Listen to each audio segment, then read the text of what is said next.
Thanks very much, and thank you, Lorenzo, for having me on the panel. Thank you to QED for inviting us to be part of this discussion today.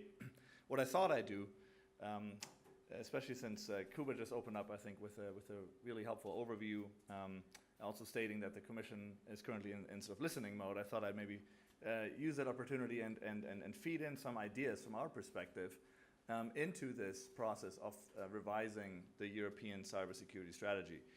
From our perspective, that really is an opportunity for leadership on cybersecurity, and he's absolutely right when saying that 5 years ago, when this strategy was developed, we did have a different threat landscape, and we did have a different technology landscape to some degree.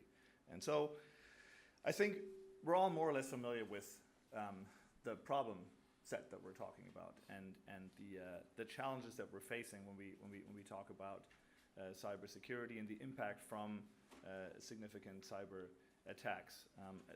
There continues to be sort of this one statistic I come back to when I talk about these things, which is an interesting measure on how we're doing on cyber, and that is really the median number of days between a cyber intrusion and the detection of that intrusion.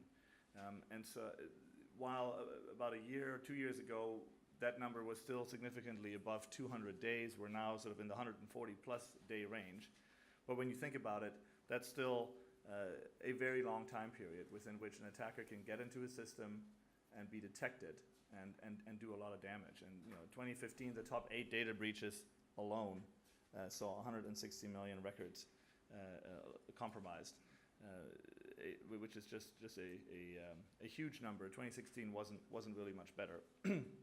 And in terms of overall impact to our global economies, it is the number both in terms of actual financial damage as well as the impact to productivity and efficiency around by some estimates around $3 trillion a year are staggering. And so I think we all agree things need to improve.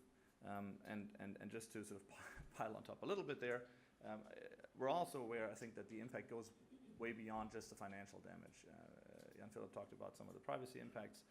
There is certainly an organized crime element that we need to continue to be concerned about, and I think tackling cyber crime, in addition with this threat from actually nation states ramping up their offensive capability, are probably two of the most significant challenges that collectively we need to try and address. But there are also dangers to innovation itself. I think when people and users, citizens in Europe and around the world don't have the trust and confidence in the use of these technologies, we will see innovation and development take hit. And so I think we need to get ahead of this quickly. And so again, the European cybersecurity strategy and some of the vehicles that come with it really are a good opportunity. They're a good inflection point, I think, for us to try and think about how we might tackle some of these challenges. So I thought I was going to put forward 3 ideas that really are ideas at this stage. Some of these are things we've talked about for some time, but I felt the time was right to just raise them here in this context. And so I'll walk through these 3 briefly and be very happy to answer questions afterwards. And the way I've structured them is really sort of around protecting and increasing our protection levels, but responding to threats as well as to deterring cyber attackers to some degree at least. And let me start with the first one around improving protection. I think one of the key elements that the NIS directive puts forward is this notion of improving cyber risk management. Improving cyber risk management both for critical infrastructures or operators of essential services, but also for digital service providers. The challenge, and this has come up time and again, is that while we have a fair amount of harmonization on the side of the digital service providers, which we certainly appreciate, there's less harmonization on the side of operators of essential services, because member states do tend to look at critical infrastructures as a national responsibility. And so there is a bit of a divergence between, I think, the ambition of where we try to go with the directive and where it ultimately landed, because it is a minimum harmonization directive. The strategy, however, I think could do more to, or could encourage member states to do more to actually try and foster a broader set of harmonization to get to a higher level of security baselines that ultimately takes into account some of the best practices that do exist. One of the examples that we continue to come back to and that gets talked about a lot is the Nist Cybersecurity framework that was developed in the US that actually is now being used by many, many organizations across the globe, including in Europe. And I just wanted to point out to some interesting work in the standards world that's going on. There's an effort underway in ISO to take the Nist framework and really iterate on it and globalize it as part of an ISO standard. There's a new technical report that's out, ISO 27103, in case you haven't heard about it. And I think it's a really interesting opportunity to sort of take such an approach and try and get to a much more common standardized baseline for cyber risk management. Again, the strategy, of course, is a higher level document and it's unlikely that it would be mentioning standards. But I think conceptually, trying to raise awareness and try to do additional things to drive a more harmonized approach to cybersecurity risk management in Europe, where the directive may have had to stop short for different reasons, is one element where I think we can make a difference. The second piece is something that I think also just came up both in Jan Philipp's discussion as well as in Kuba's talk around managing vulnerabilities. And Lorenzo already pointed out he'll be running an event, I think tomorrow, sort of a full day event just on that topic. So I don't want to steal too much of your thunder there, Lorenzo, but I did think, excuse me, it would be interesting to consider, including as part of the EU cybersecurity strategy, what some frameworks and processes could look like to actually improve the management of and reporting of vulnerabilities. And two things come to mind. One, what we refer to as coordinated vulnerability disclosure, CVD.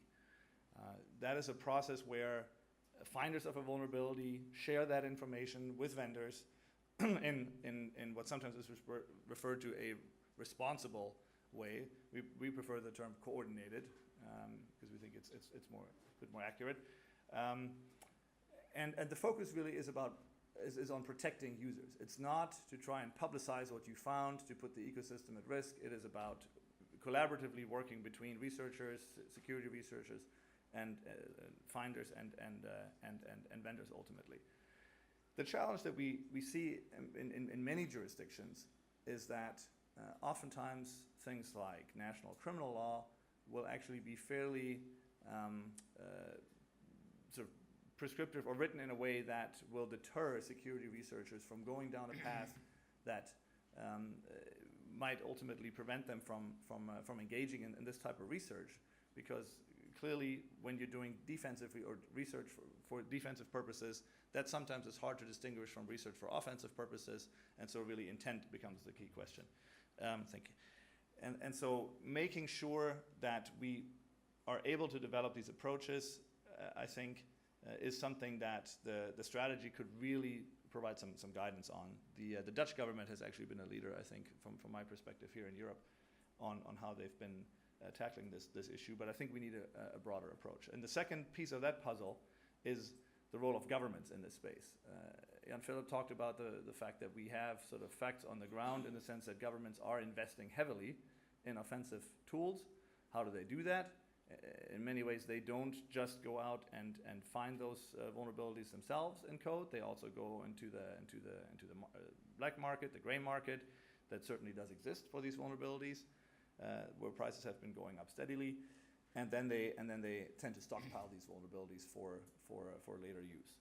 And at least what we've seen on the U.S. government side is that I think there's been a realization that there's a need for some more transparency about how governments actually engage in this, and so the vulnerabilities equities process is a process whereby the US government essentially published a set of principles for how they think about stockpiling vulnerabilities that they become aware of versus reporting them to vendors. There may be similar processes taking place today at the national government level here in different member states. it's certainly not something that's talked about very much, and I think the cybersecurity strategy should, if anything, encourage member states to think about developing such a framework and such a process. Again, probably not something the Commission could sort of mandate immediately, but I think thinking about what the principles are and pointing to this as an avenue for collaboration and flagging this as an issue is important.